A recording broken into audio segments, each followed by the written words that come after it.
Nu jā, tā sanāca, ka tajā laikā man bija jāzīmē žurnāla liesma gandrīz vai katru mēnesi, un tur darbi dažādi. Un šeit rudenī tas viss sasaistījās ar dzejas dienām, un man gribējās parādīt to garīgumu, ko devis mums Rainis. Un pateicoties Rainim tieši notika dzejas dienas pie Raņa pieminekļa, un te man darbā viņš ir tā kā tas garīgums, dzējā, kultūra, ko devis.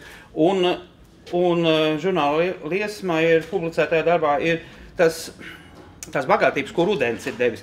Bet, kad man darbs tika nodrukāts, man liekas, ka kaut kā pārāk didaktiski es to attēloju, un pa slinku es biju, lai to Raini vēlreiz pārzīmētu, un es tā izdarīju, ka es apakšējo daļu tā kā nomazgāju un to darbu oriģinālā vienkārši pārstrādāju tā it kā, nu, būtu tā vairāk daba un kultūra. Rudenī jau viss saprot, bet tās dzejas dienas saistās ar tā kā ar Latviju, ar Latvijas rudenīgo dabu un dzeju. Un, nu, tā ir sanācis.